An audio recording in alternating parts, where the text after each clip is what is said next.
Well, I'm here today with my friend Sylvia, and Sylvia has been so helpful to me when it comes to all the information and the research coming out about singing, not singing, how to sing safely.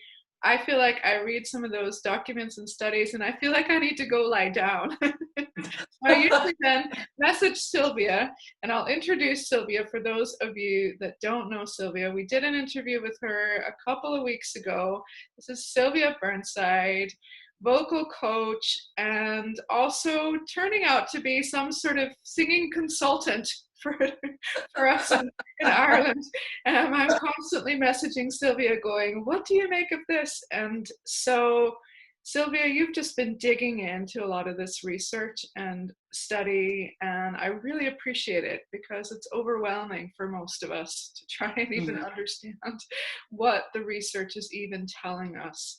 So I have some specific questions, and you've got even some props and things to show us as well, to give us a couple of pointers. The point of this conversation is to invite you to help us understand some of the latest research. The BBC even published an article recently. Some of you have messaged me about that, about talking being the same as singing.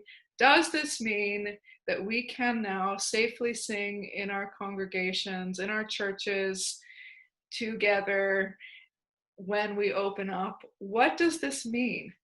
Can you help us understand what this is telling us?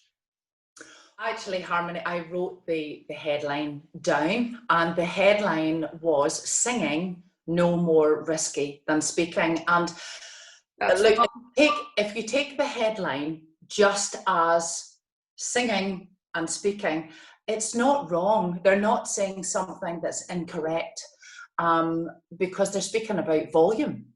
And I think that's the thing that surprises people, is that very often when they come for a singing lesson, I say, look, if there's an issue with your speech, it's going to impair your singing. We have to get your speech corrected first, and then your singing will rectify. So speaking and singing is coming from the same voice. So it's been, now amusing is not the right word, it's been interesting. I'll say that. It's been interesting watching how people have been responding to this.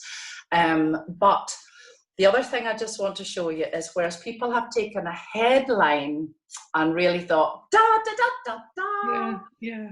This was kind of what that headline meant for me. Oh.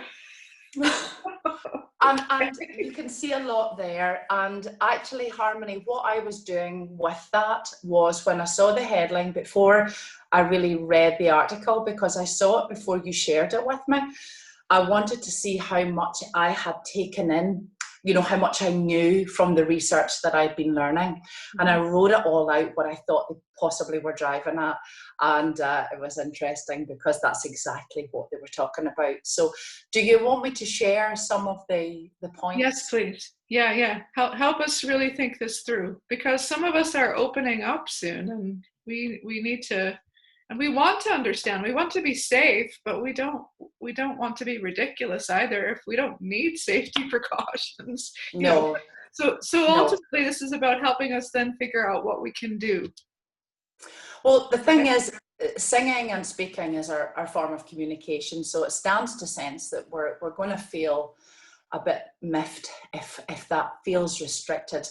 But during this pandemic, really, it has become apparent from lots of studies, especially of choirs, that there has been a problem, you know, with, they said, singing. But actually, the truth is, Harmony, it wasn't so much just the singing, it was human behaviours. So, in other words, it's not just about me, whoa, singing over everybody, you know, it wasn't just that. It was the close interaction, that social engagement, the moving about, visiting the toilets at the same time, drinking cups of tea, talking loudly, maybe across a crowd.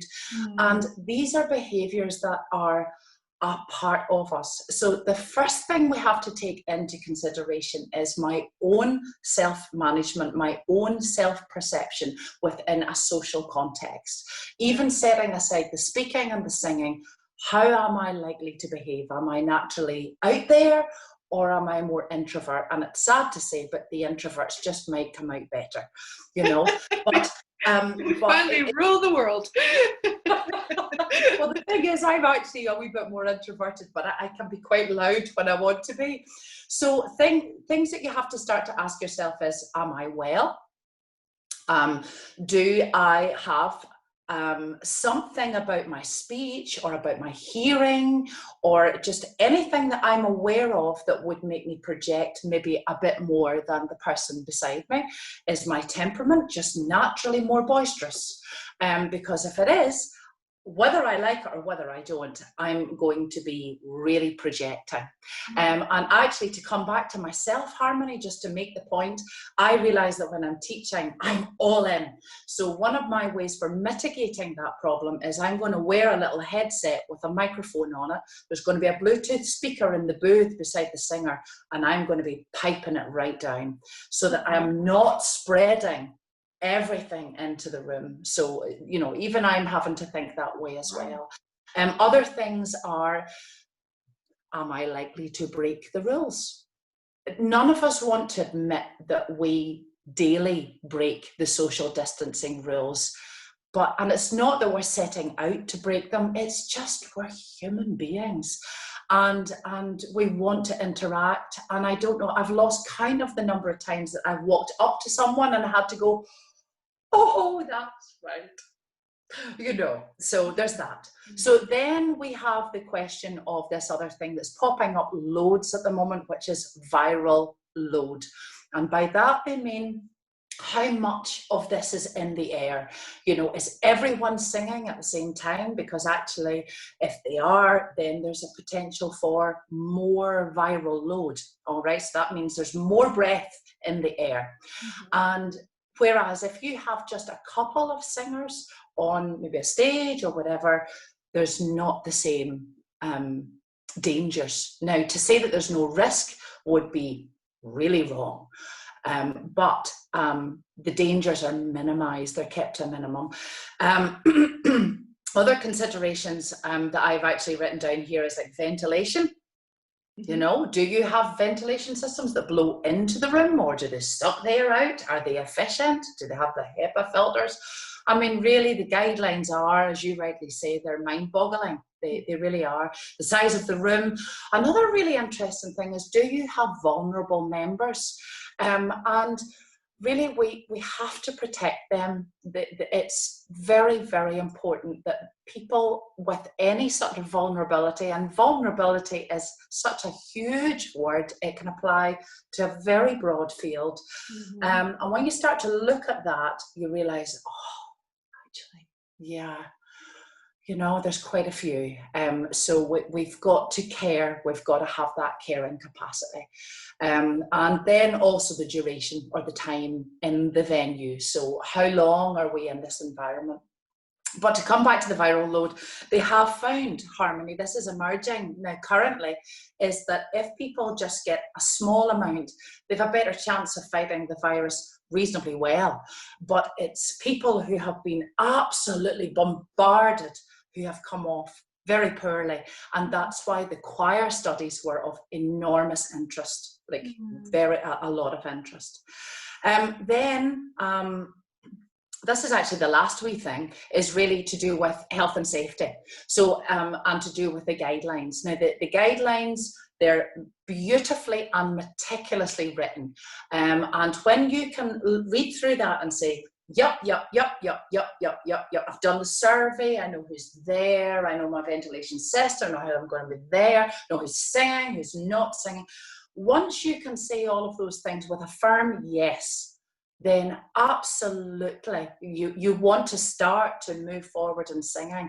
But I guess really what health and safety and what the government guidelines are saying is, look, consider all things. Don't. This is good. This is great that we realise, listen, we want to control our singing, we want to control our speech, we want to be mindful of these things. But don't just go, yo, here we go. I am gonna spray it out. Yes.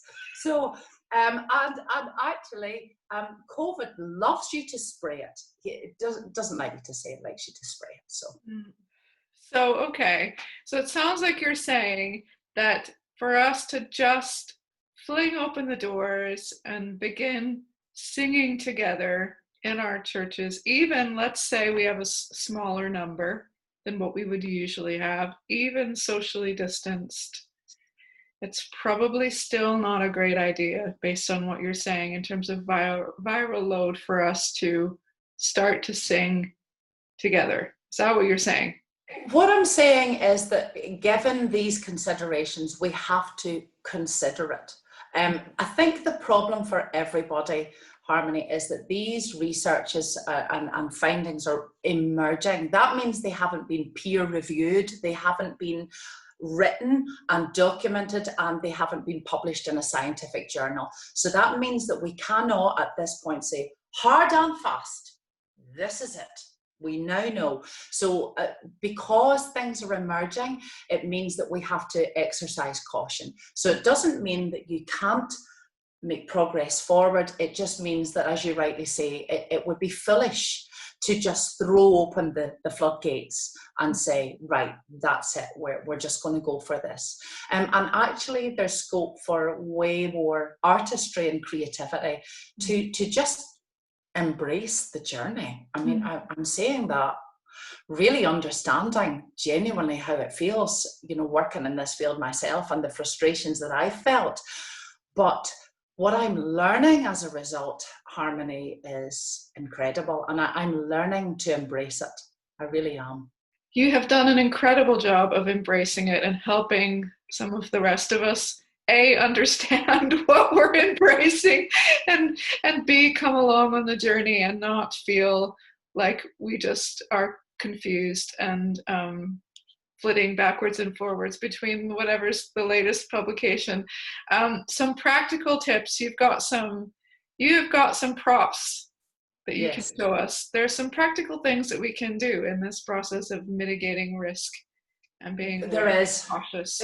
So show us some stuff there, Sylvia. Well, the first one that really comes as everybody hates it, but we've got to wear it, Harmony, is the face covering. Now, we don't really call it a mask. Well, we do call it a mask, but it's a face covering. A mask really does work in a PPE way, whereby it's keeping a virus out and keeping anything we have in. Mm-hmm. But these ones is just about keeping my droplets close to my mouth so I'm not spreading them everywhere. So this is a Superdrug mask, and as you can hear, I'm wonderfully not muffled. And the other lovely discovery I've made about Superdrug masks for singers is that it's not, actually folding right into my mouth. There's a wee bit of a collapse, but it's minimal, so I can sing away and there's no problemo, so I think you'll agree that the articulation's still kind of there, all right. But I understand that in a public setting, perhaps where you have a couple of singers, a mask can feel like a barrier. Enter the pop shield. So I like the pop shield because actually with all of these virtual recordings that have been happening over the last number of months, tons of singers have been using these. So actually our eyes and mind are very well accustomed to these, and we can forgive a singer for singing into a pop shield. We could say, oh, they need it for the microphone. But listen, there's a tip with the pop shield. If it's to behave like a mask, and remember that's what we want, then if I'm this distance, you can see right away, Harmony, my air really is going around the, it's hitting the shield, but it's good.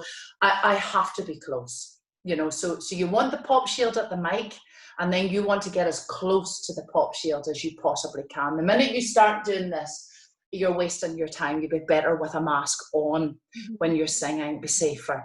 But as long as you can remind yourself, I must stay at this, then everybody in front of you is really remarkably safe. It's been very eye-opening. The other thing that's worth mentioning is I see lots of people wearing visors, and when you teach singing, you have this lovely privilege of working with some wonderfully brainy people who are in the medical field. And the thing that keeps coming back to me about the visors is the visor can work to be something of a virus pocket holder. So that means that if you go into an environment where it happens to be lingering, it gets caught up inside your visor. And guess what? You end up being home and host to a virus. So the visors, unless you're prepared to wear the visor with a mask, I don't recommend them. They won't save you, and they won't save others from your breath, because the breath will kind of go up and then it'll move down. So it will mitigate the breath, but it won't stop it. It won't catch necessarily the droplets. It does have to do with the volume control again. So I would say the mask is probably the safer route all round. The visor was only designed to protect people's eyes, actually, you know, in PPE hospital settings again. Okay. And the super drug mask of all, because you've tried so many masks. I have tried so many masks. Yes. Super drug mask is the one to go for, apparently. It is the one to go for. It's nylon-y. And admittedly, look, when you put it on at the start, you'll go, oh, why did she recommend this mask? This is horrendous. But as I was saying to you earlier, Harmony, the trick is to put it through the washing machine with your washing, because our brains love what is familiar. And once you smell something that's familiar, you'll go, oh, this is me. This is my smell. Yes, I'm familiar with this. But until you do that, truly all you're going to smell is nylon and bad breath, like genuine. And like, who of us wants that? So no, before you start wearing them, pop them in the wash with your fabric softener, and job done. You really have thought of everything drilled down to the details. So my last question for this little conversation today is one, just of your own personal experience of being in worship, where there was worship happening and people singing at the front, and you in the community, in the congregation, were not encouraged to sing. And you were saying to me before we hit record here what that was like for you. So cast a little vision for us for, you know, stepping into church. We're all a little nervous about what is it going to feel like? How am I going to not sing? What do I do? So yeah. What was it like for you, Sylvia? I really loved it, Harmony. I was excited about it beforehand because, as I explained in our last wee video, it's something I do regularly anyway. But there's always that wee question in your mind, oh, is it going to be different because it's church, and you know, you're listening to people sharing that they are anxious or whatever. But it was wonderful. There is a strange kind of thing that begins to happen to you physically when you stand up, either to engage and just remain with your mouth closed, or whether you choose to sit back and just really absorb. There are deeper levels of ministry, of worship, of, I'm going to use a word that we don't always know how we feel about, but experience, a journey, a relationship, all of these things. And the thing is, really, as Christians, I think lots of us would be familiar with those times when we put on our favourite worship tracks, and we're not necessarily always singing along. Sometimes we're really absorbing it. And somehow, perhaps a wee bit in church, we've just drifted a little away from that and become more about just engaging all the time. And to have this opportunity to sit and just be me, Harmony, I think that's the thing that really got me, was, my goodness, there is no pretense with this. This is it, Lord. This is me. And that was wonderful. So no, to those of you who are anxious in any way, I would say, oh no, look forward to it, because you are in for a tremendous blessing. To have people sing over you is a wonderful, wonderful ministry even in itself. You will be blessed. So good. And for worship leaders and pastors that watch this, that's an encouragement as well. It's maybe worth giving it a go. Just if you're thinking about it and you're not sure what to do about worship, there is a level of engagement, which Sylvia talked about in her previous interview, if you want to hear the full story. But there's a level of engagement and experience and encounter that is still something to look forward to and worth making the effort for. Both in terms of attending, but also in the work that goes in, because there's so much work that goes in to trying to get these things up and running. Oh my goodness, it's exhausting. So many details to think of. But for the same reason as we used to do it in the old days, it's still worthwhile. It's a lot of effort, but we do it because we want to see people encounter God. So we can do that maybe with masks and various other things. So if you have questions for Sylvia, you can contact us by email, but you can also pop a wee question right, below this video here on social media. And what are your questions? What are the things that you're processing as you're listening to this? What are the things that you are working through in your community to try and figure out what is next for you? But whatever that looks like, and we are not all needing to do the same thing, that's fine. We are all in different places. So if you're not ready to go back, that's okay. But if you're on the cusp of returning, bless you in that. And Sylvia, thank you so much for your help with this. I'm sure we'll be calling on you again. Thank you for reading all the articles and taking all the notes and putting in all that hard work. It really has helped us an awful lot. So thank you. It's a pleasure.